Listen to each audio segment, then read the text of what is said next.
अस्सलाम वालेकुम everyone, this is D3 exercise 10 है और क्वेश्चन नंबर 4 का पार्ट सी हम कर रहे हैं। और इसमें आपने शेडेड रीजन का एरिया निकालना है। ये मेरा सारा शेडेड रीजन है और मुझे सिर्फ इसका एरिया निकालना है। सबसे पहले आप शेप समझने की कोशिश करें। अगर शेप समझ आ जाती है तो मतलब बस, तो फिर तो मसला ही हल हो गया ना, अगर शेप समझ में आ गई तो। देखें, मेरे पास पहले तो ये सेमी सर्कल है, ठीक है। ये अगर मैं यहाँ से बात करूँ, ठीक है, ये सेमी सर्कल है और इसका अगर मैं देखूँ तो ये 28 सेंटीमीटर का डायमीटर है। और अगर मैं इसे देखूं तो ये भी एक सेमी सर्कल है और इसका जो डायमीटर है वो भी 28 है। जो ये वाला सर्कल है उसमें से भी 14 सेंटीमीटर का जो डायमीटर है उसका एक सर्कल आधा गायब है। और अगर मैं इसकी बात करूं तो इसमें से भी ये आधा गायब है। अगर मैं इसको थोड़ा सा ऐसे फ्लिप करता हूँ यूँ करके, तो ये तो इसके साथ ही जुड़ा रहेगा, प्लस ये जो है इसके साथ आके जुड़ जाएगा। तो शेप आपकी कुछ इस तरह से बनेगी फिर, और ये जो है यहाँ पर जुड़ा रहेगा, ठीक है। तो ये आपका 14 सेंटीमीटर का है और ये भी आपका 14 सेंटीमीटर का हो जाएगा, ठीक है। तो इस पूरे सर्कल में से आपने ये वाला सर्कल माइनस करना है, सिर्फ शेप समझना था, ठीक है। अब हम निकालते हैं एरिया। फिर वो जो पीछे हमने किया था क्वेश्चन नंबर पार्ट बी, हम वैसे ही करेंगे। हम एरिया में से एरिया माइनस करेंगे। हमारे पास एरिया है पाई स्क्वायर।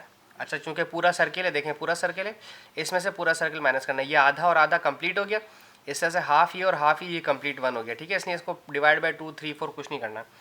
अच्छा, यहाँ छोटा सा एल लिख दें ताकि लार्जर लगे आपको, बड़ा वाला, और पाई आर स्क्वायर यहाँ पर छोटा सा एस लिख दें ताकि पता रहे कि स्मॉल वाला। पाई दोनों के कॉमन है इसलिए पाई कॉमन ले लें। रेडियस स्क्वायर फॉर लार्जर और रेडियस स्क्वायर फॉर स्मॉल। अच्छा, बहुत बहुत आसान सा सवाल है, कोई मुश्किल नहीं है। 22/7 लार्जर वाले का एरिया, जो ये लार्जर है, ठीक है, इसका रेडियस देखें कितना है। ये पूरा 28 है, ठीक है, पूरा। तो यहाँ तक ये इसका रेडियस है, ये इसका रेडियस है 14, तो हम इसका लेंगे 14। मैंने लिया 14 का स्क्वायर माइनस, अब छोटे वाले के रेडियस की बात करते हैं। ये छोटा वाला, इसका ये जो डायमीटर था 14 था और आधा यहाँ तक रेडियस होगा इसका, तो होगा 14 का हाफ 7। ये आ गया 7 का स्क्वायर। अब आप इसको सॉल्व कर लें। 22/7, 14 का स्क्वायर होता है 196, ये हो गया 49। इनको माइनस करवाएं और मल्टीप्लाई करवाना है।